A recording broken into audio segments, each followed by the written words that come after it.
Gempa bumi yang terjadi di Garut pada 3 Desember lalu disebut sebagai gempa intraslab.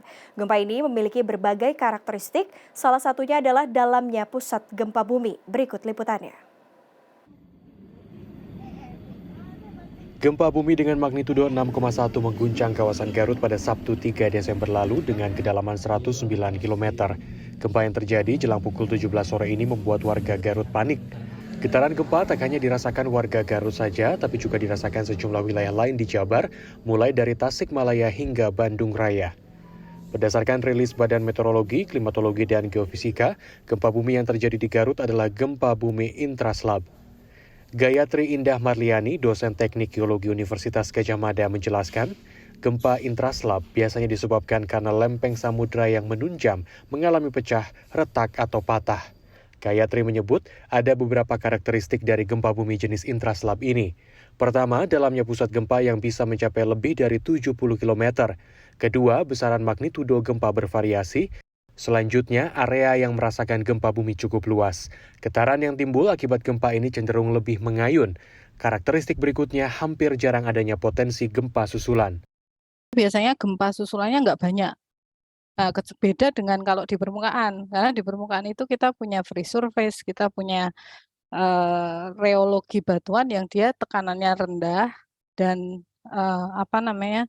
ketika dia terpecah itu dia akan punya banyak peluang untuk dia kemudian bergerak dan menyesuaikan kembali gitu ya. Sehingga biasanya kalau yang dangkal itu akan lebih banyak aftershock atau gempa susulannya karena ketika dia habis bergerak besar dia punya kemampuan untuk kemudian dia menyesuaikan dan akhirnya stabil kembali. Sementara kalau yang di dalam tadi, walaupun terjadi gempa besar, dia kemudian menyesuaikannya juga cepat karena tekanannya tinggi sekali kan di bawah sana. Sementara itu, Badan Penanggulangan Bencana Daerah Jabar menyebut ancaman utama kebencanaan di Jabar sebetulnya adalah bencana hidrometeorologi yang tersebar di 27 kabupaten kota. Namun ia memastikan potensi bencana lain juga tak luput dari perhatian pemerintah. Salah satu yang dilakukan adalah disusunnya upaya mitigasi bencana.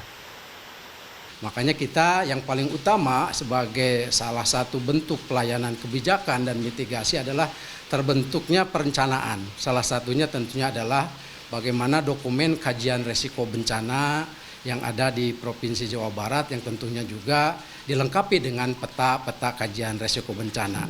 Dari peta-peta kajian resiko bencana itu memang nampak sekali memang hampir seluruh wilayah Jawa Barat ini mempunyai juga selain hidrometeorologis itu ada peta-peta kajian tentunya adalah tanah longsor atau tanah bergerak, potensi tsunami juga ada, kemudian juga potensi-potensi erupsi gunung berapi.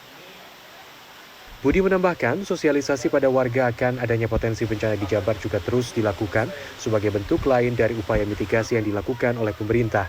Menurutnya, peran warga yang sadar akan adanya potensi bencana menjadi hal penting yang harus dimiliki individu. Kiki Haryadi, Rusman Rusmana, Bandung, Jawa Barat.